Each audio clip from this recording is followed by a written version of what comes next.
Wonderful. Well, welcome back, everyone. So what does biblical law mean for Christians today? How should we apply biblical law? Now, on the one hand, the Old Testament contains all sorts of laws that seem utterly bizarre and strange to us. Do not wear clothing woven of two different kinds of material. Do not cook a young goat in its mother's milk. What do we do with these laws? And actually, we violate quite a few laws on a daily basis, actually. A woman must not wear men's clothing, nor a man wear women's clothing. Rise in the presence of the aged.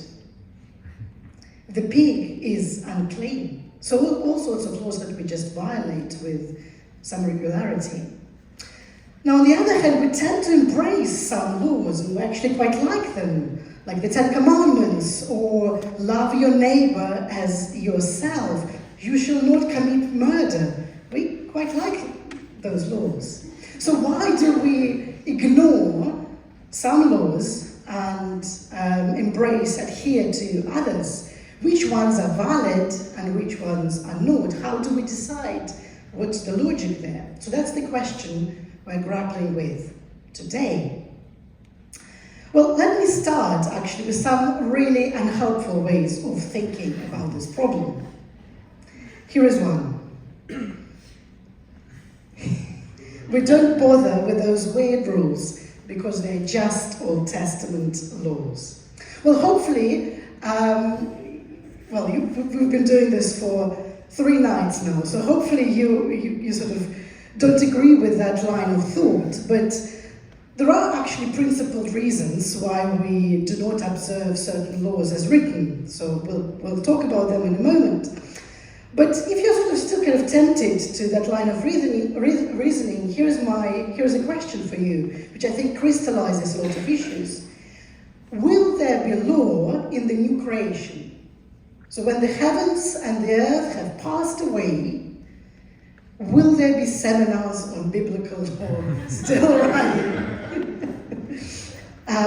Will there be seminars in the New Jerusalem on biblical law? Well, I think it's fair to say that in the new creation, there will be no more sin and rebellion, right? So our obedience to God's law will be expressed in a complete love and loyalty and trust, and law will be written on our hearts. So the law will be fulfilled. But there is a difference between saying that the law will be fulfilled and there will be no law altogether. Do you see the difference, right? If law is divine self-disclosure, if it reveals divine character, then I don't think it's unreasonable to expect law to remain a feature of our existence forever. God is love, and we're commanded to love God and to love our neighbor, and that will be the case forever. So actually we should bother with Old Testament laws because they're here to stay. Now here's another unhelpful approach, a bit more sophisticated but still ultimately unsatisfactory, I think. So the distinction between moral, civil and ceremonial laws. You may have come across this idea that all laws in the Old Testament can be divided into these 3 categories. And only moral laws retain significance and continued relevance for Christians. So, love your neighbor as yourself is a moral law, so of course we follow it. But civil laws that have to do with land, economics, criminal justice, they don't apply to us. So, for instance, Deuteronomy chapter 15, verse 1, at the end of every 7 years, you must cancel all debts. That's not how our banking system works.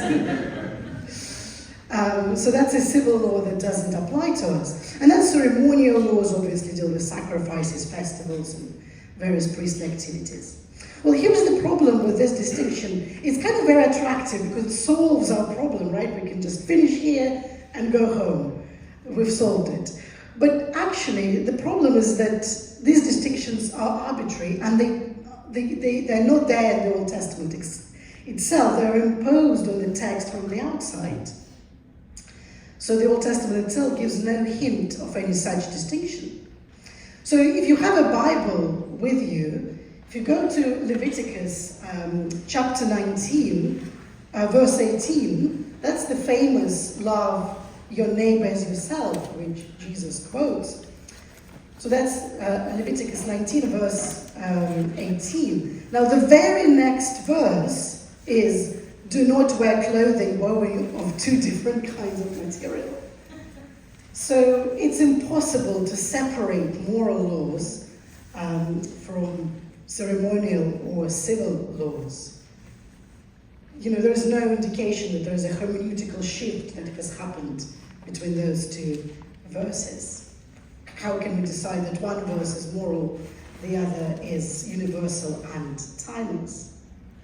Or take, for instance, the Sabbath law, which we kind of discussed last time. Is it a ceremonial law? Is it a moral law? Right? It's found in the Ten Commandments, so it seems to be a moral law that's relevant to us. But actually, it's definitely part of the kind of the whole worship system in ancient Israel. So is it ceremonial or is it moral? How do we decide? So basically, this distinction, I don't think is particularly helpful either. So we must keep looking for how to apply biblical laws, Old Testament laws, today. So these are not helpful approaches. Are there more helpful approaches?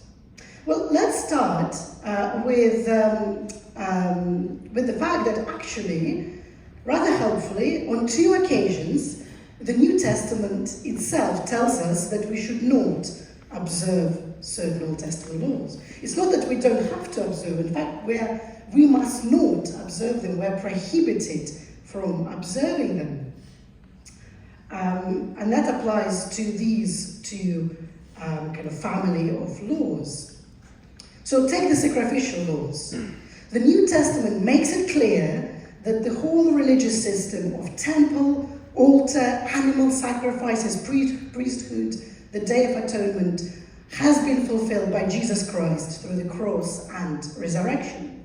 So he has accomplished once and for all what that great system has pointed towards. So we shouldn't go back to that system because Christ has fulfilled its purpose.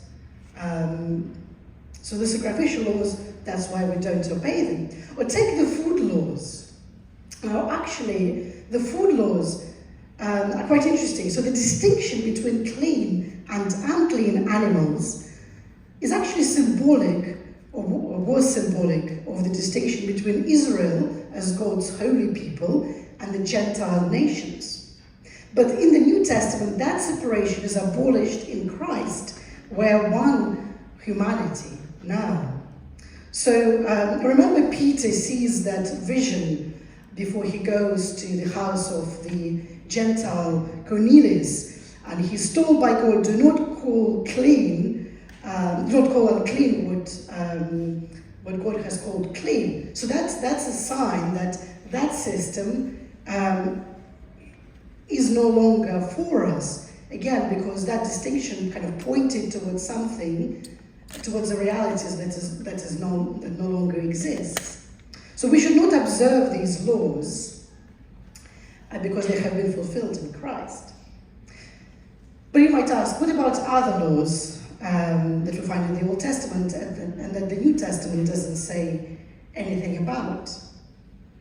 And even thinking of these laws, the sacrificial laws, the food laws, are they simply abolished and we can sort of safely consign them to the dustbin of history, or are they still sort of useful for us? And I think that's a very helpful line of reasoning that takes us to the next point, which is quite important. So even those laws which we don't observe still can teach us a lot. Just because we no longer keep them, it doesn't mean that they are irrelevant. So here are some examples. Think about the sacrificial laws. Sure, we don't practice sacrifices, but actually the New Testament itself tells us to offer our bodies as a living sacrifice. And we offer sacrifices of praise. So actually we need to understand what a sacrifice is and its logic and how it works. Or take the food laws. Again, we don't practice kosher laws today, but we're called to cleanness of life in a corrupt world. In fact, if we sort of find those food laws slightly ridiculous, I think we might have to pause and think, because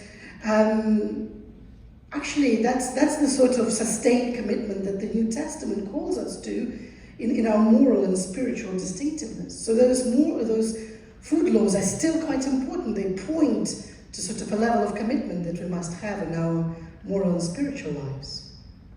Or take the civil laws. Now this is Paul, actually. So Paul finds principles even in Israel's civil laws. So this is Paul writing in 1 Corinthians. And he's writing to the open Christians in Corinth, and they don't see oxen grinding corn in their city, in their houses. But Paul takes a law about oxen in the Old Testament and applies that to the Corinthian situation.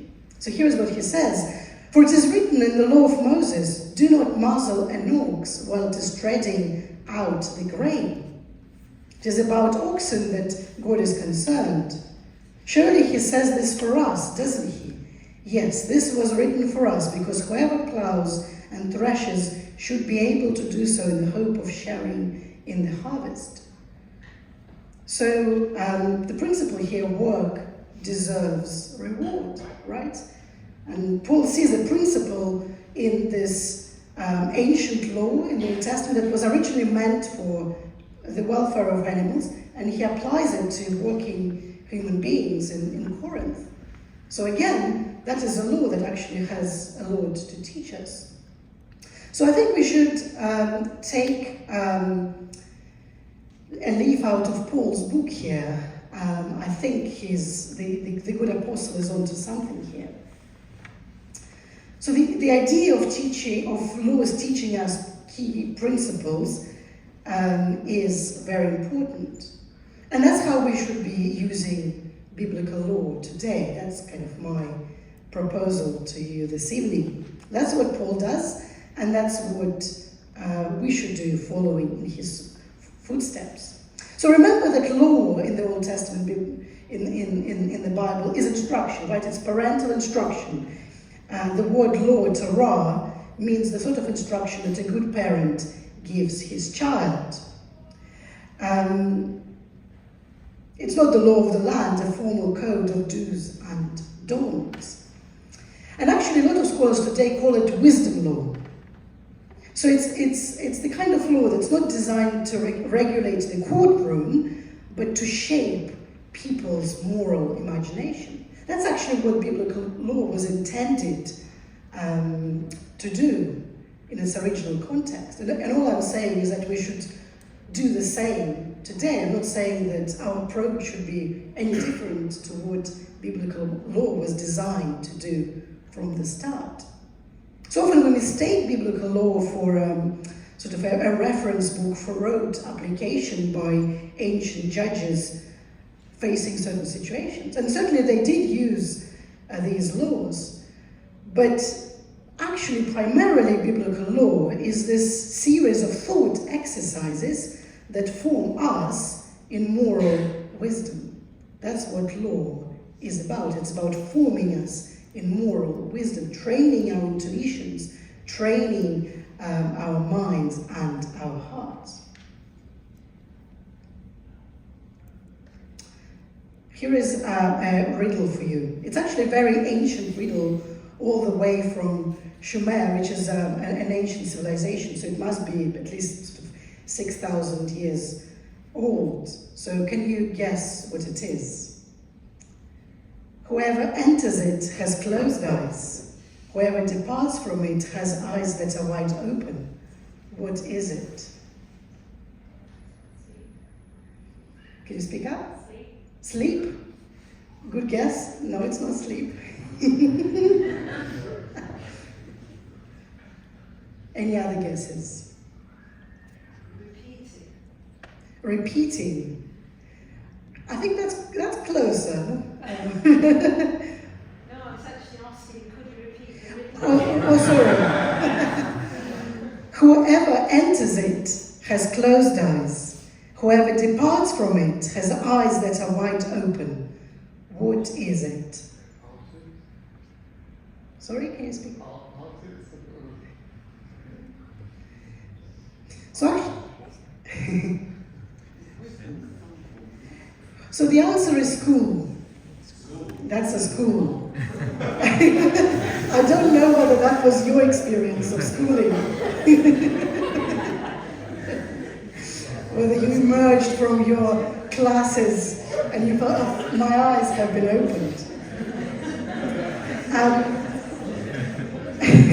But I use this riddle here because actually I think it kind of illustrates the ancient way of thinking about education, of this wisdom, the idea of being trained in wisdom. And that's what the Old Testament is. It's about opening our eyes to this moral wisdom. So ancient teachers and modern teachers share the same goal, ultimately. So I think so we need to rediscover biblical law as this wisdom for life, for all times, including our 21st century. It's the sort of moral wisdom that shapes our moral imagination. So it's not just a law code for ancient judges. It's more like ancient proverbs and less like modern legislation. So it is for us to be shaped into the kind of people God is calling us to be. And we'll have some practical exercises today, so you will actually get to be shaped in this moral wisdom. But let's kind of highlight a few challenges as we think about this instruction in moral wisdom, being formed in moral wisdom.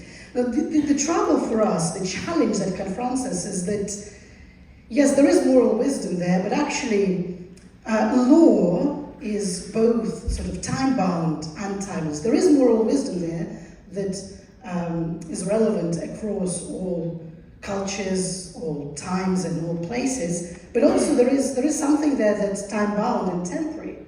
And actually the best sort of laws reflect conditions in which we live, right? Now, before the invention of cars, it would be silly to have speed limits and traffic lights. Imagine sort of riding your horse and seeing a speed limit that says, you can't go over sort of 100 miles per hour or something. You're riding a horse. So obviously laws have to be tailored to a specific time and place. So take the levirate marriage in the Old Testament. Now, it's the kind of marriage in which the brother of a deceased man is obliged to marry his brother's widow. Right? They don't have to enter into that kind of marriage, but there is an option, there is an expectation that the widow can be married to her husband's brother. Now, the reality is that they didn't have universal credit at that point, right? There were no social safety nets. So actually that law served an important function in that society. It was the responsibility of another brother to take the widow as his own wife, support her, have kids with her, make sure that she would fall into no ruin, financial or otherwise. That was just the reality. So obviously, there is a sort of time-bound nature of that reflects a particular time and place. But actually, I'm sure you can see that there is also sort of a timeless principle there, right? And you could argue that our own safety nets that we enjoy today were all inspired by that kind of concern for the most vulnerable in our society that we find in the Bible. So the principles of love that underlie these laws will never end. So here is how Scott McKnight, a biblical scholar, put it. So biblical law is Moses' laws. So Moses' laws or biblical laws are God's ways in Moses' days, right? So we're talking about Moses' days a long time ago, but actually they are God's ways. So actually part of our task is to just kind of to figure out what is eternal, what is time-bound. And that is obviously a very complex question, isn't it? So let me just equip you with some principles, some trajectories. So to answer this question, how do we figure out what's timeless and what's contingent? I want to start with 10 commandments. I think the 10 commandments are a helpful place to start because they make sense to us, by and large, and they definitely apply to us. They are absolute prohibitions and commands. They're received directly from the voice of God, so there is no question about their relevance to us or their timeless nature. And they apply not just in the land, but everywhere. So they're totally valid for us today, and their wisdom and timeless principles are clear. But here is a problem. Now, most laws are actually found elsewhere, right? Most laws are not the 10 Commandments. So, as I mentioned, there are roughly sort of 613 laws in the Bible, and most of them are not 10 Commandments, obviously. And they're found in these major biblical codes. So in your own kind of spare time, have a look at them. They're really fascinating. They all have their own kind of distinct logic, every one of those collections. We won't go into all of them today, but this is just to highlight. So there is the Covenant Code in Exodus, the Deuteronomic Code in Deuteronomy, the Holiness Code in Leviticus, and then there is what's called the Priestly Code, which is actually just kind of various laws for priestly legislation that are scattered throughout the Pentateuch.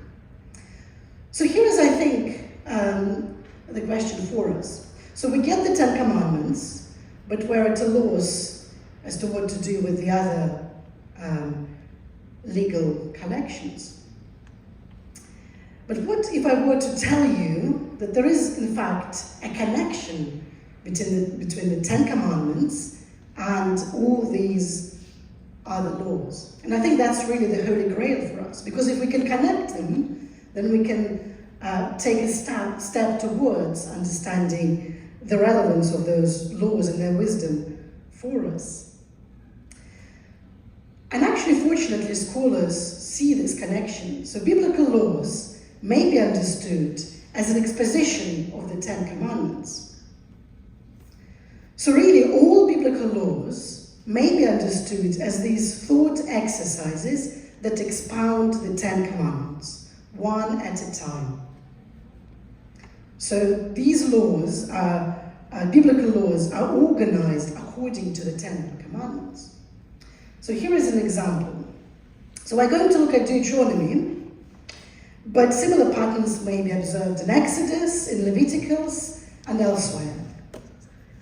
So you can see that the legal applications in Deuteronomy, kind of in the main legal collection, are structured and come roughly in the same sequence as the 10 Commandments, right? So you see the commandments, and that's the corresponding laws.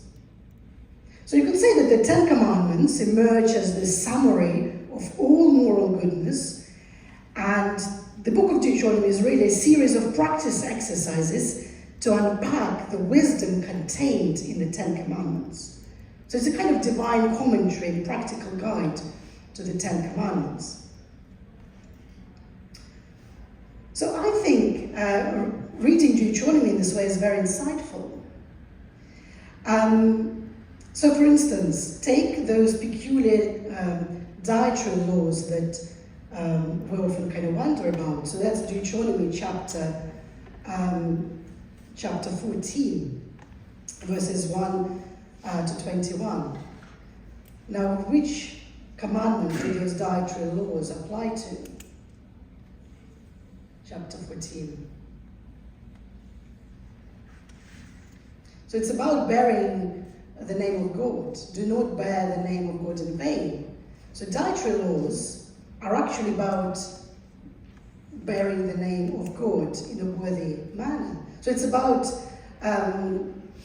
election. It's about being worthy representatives for God. That's what dietary laws are about, in fact. That might be a bit surprising. Or think about sort of various gifts and kind of tithing in Deuteronomy. So that's chapter 14, verse 22 and onwards, which of the Ten Commandments do laws about tithing apply to? So chapter 14, verse 22. That's the Sabbath law. So tithing is actually an application of the command to observe the Sabbath. Have you ever thought of this connection? So actually, tithing is about resting in God. It's about trusting in God for provision. That's why we tithe. And tithing has to do with the Sabbath. Can you see what I mean?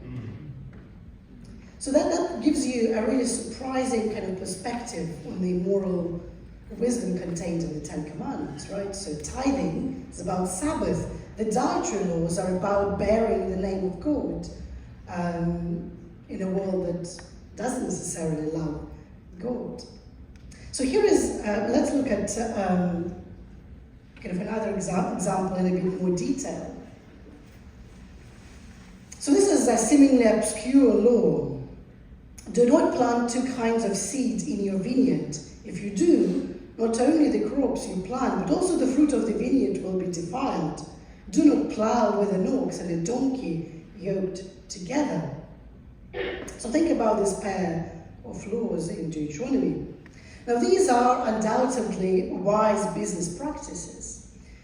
But here's the thing. Israel didn't really need those laws to regulate their farming, because these are not the sort of problems farmers would face. Even if you're new to farming, you probably wouldn't yoke a donkey and an ox together. Have you ever seen a donkey and an ox? I mean, it's ridiculous, right? Both animals would be harmed and the field would not be plowed. So you would never do that. That's like a self-evident truth. You don't have to have a degree in farming to realize that. Nor is there temptation to plant grain in the same field as grapes. I mean, grapes and grain grow very differently. They mature at different seasons and require different harvesting methods. So again, this is a great business practice, but you don't need God to tell you these truths. So what's it about? So it's interesting that scholars today think that this is actually a law about adultery. So it applies to the 7th commandment, do not commit adultery. So Moses is not regulating farming practices here. He is using obvious agricultural follies to shape our moral imagination, to shape our thinking about sexual integrity. You know, when fidelity is flouted, everyone suffers. And as both grain and grapes are lost, and both ox and donkey are harmed in this hypothetical scenario. So these laws train us to think more broadly than their specific scenarios. They give us these kind of principles to expand our thinking. Can you see what's going on here? Here is another one, perhaps a bit more obvious. Do not charge your fellow Israelite interest, whether on money or food or anything else that may earn interest. You may charge a foreigner interest, but not a fellow Israelite, so that the Lord your God may bless you in everything you put your hand to in the land you are entering to possess. So again, you could mistake this for ethnic prejudice. You know, it's about charging or not charging foreigners interest. But actually, this is about the commandment, do not steal. It's about theft. And the point here is that you've got this foreigner, and the word used there doesn't mean sort of a settler, kind of a fellow citizen who happens to be non-Hebrew. It's more like a foreign trader who kind of comes and goes and who wants a loan, and actually, there is no reason why not to give him a loan. So there is this contrast between a needy neighbor and a foreign trader who is just interested in sort of making money. So again, this is basically saying, well, this is a form of stealing. So again, the application of the law is much broader and more conceptual than the kind of the immediate scenario seems to suggest. So again, this is about kind of expanding our moral imaginations. Okay, here is the final one, and then you will get to do some sort of thinking and formation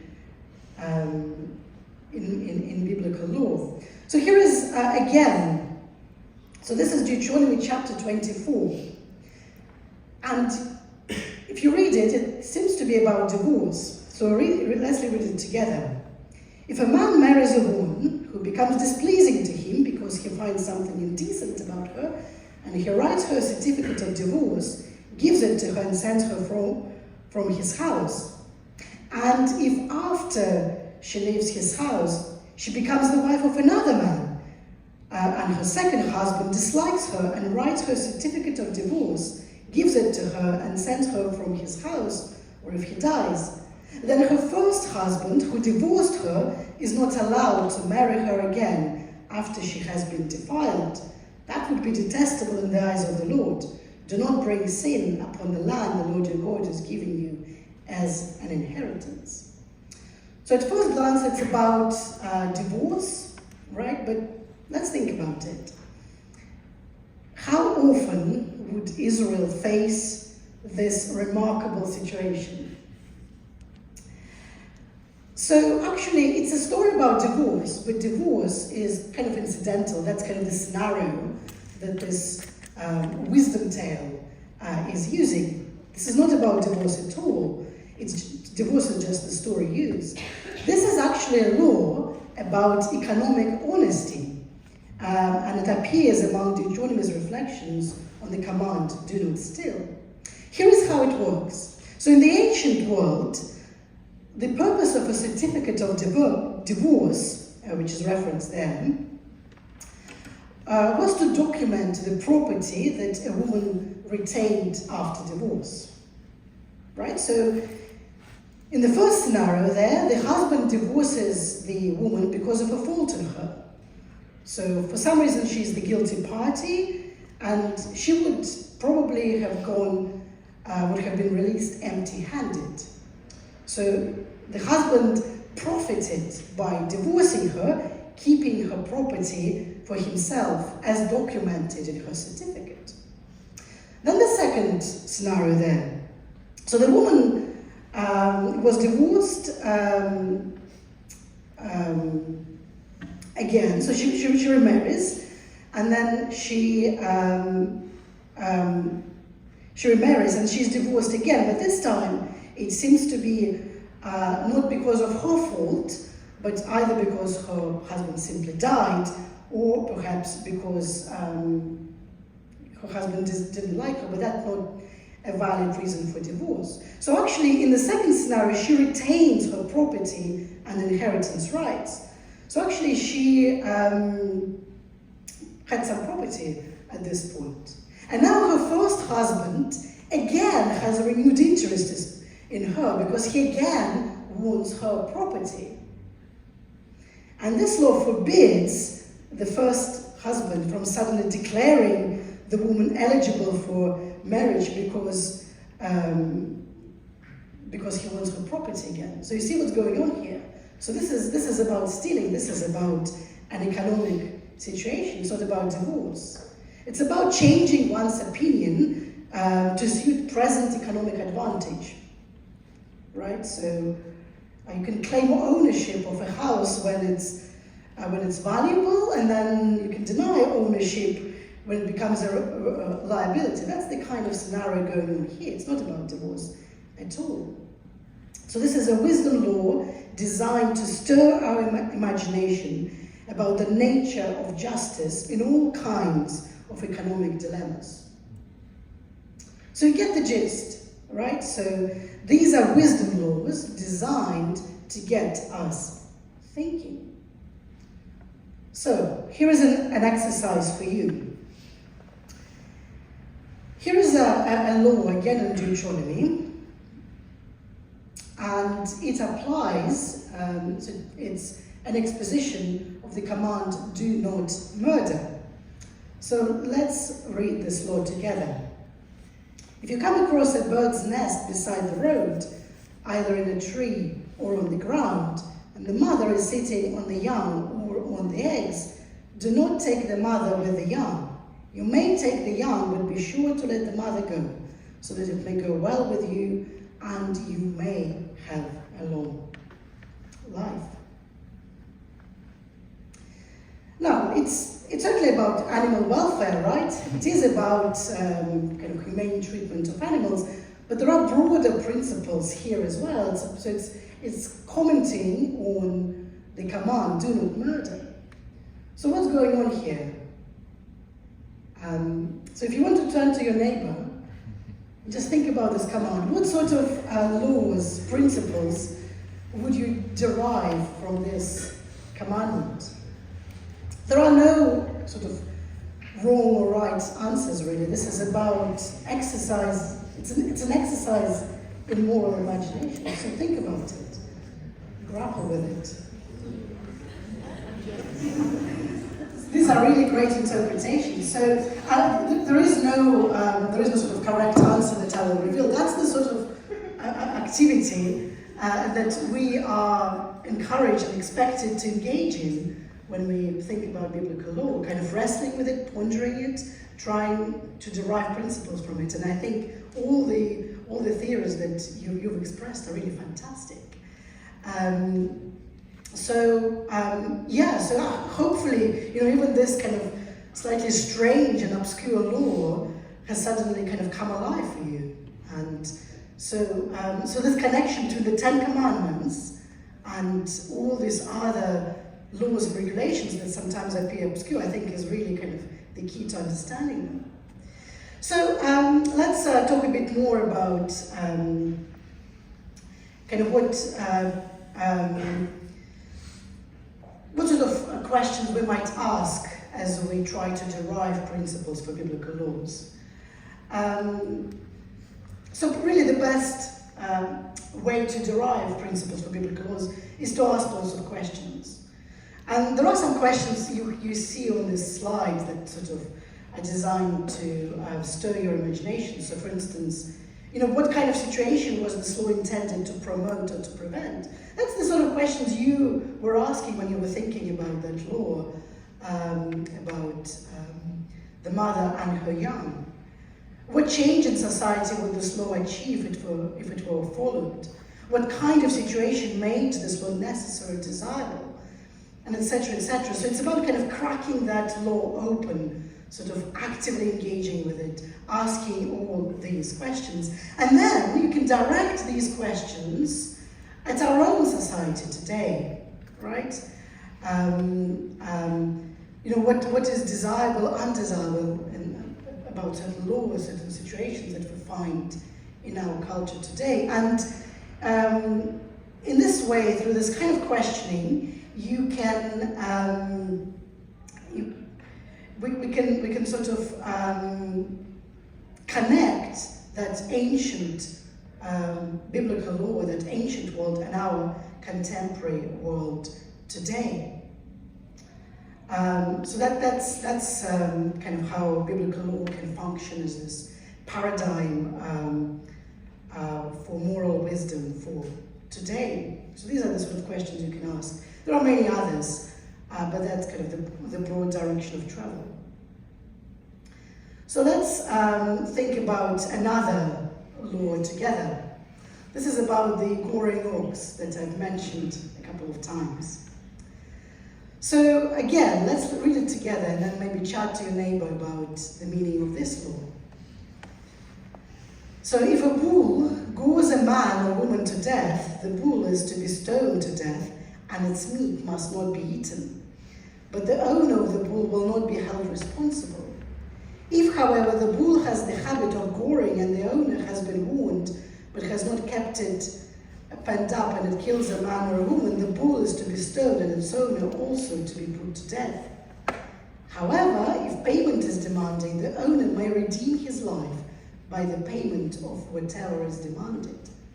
So again, think about this law. I mean, in many ways it's perhaps more relatable and more, its logic is more transparent to us, but there are still some mysteries here. Why not eat the meat of the bull? What about this idea of redeeming your life? So again, talk to your neighbor, think about the sort of principles we can glean from this law.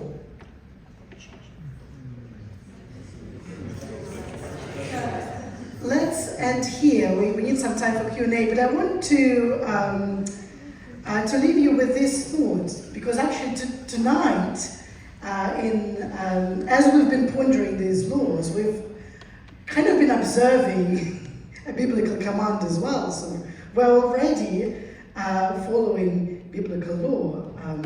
Here is what Deuteronomy has to say about its extensive legal collection. These commandments that I give you today are to be on your hearts. Impress them on your children. Talk about them when you sit at home and when you walk along the road, when you lie down and when you get up. Tie them as symbols on your hands and bind them on your foreheads. Write them on the door frames of your houses and on your gates. So these laws are meant to be pondered. They are meant to be thought about, to be discussed, to be debated. They're meant to be on our lips and in our minds all the time.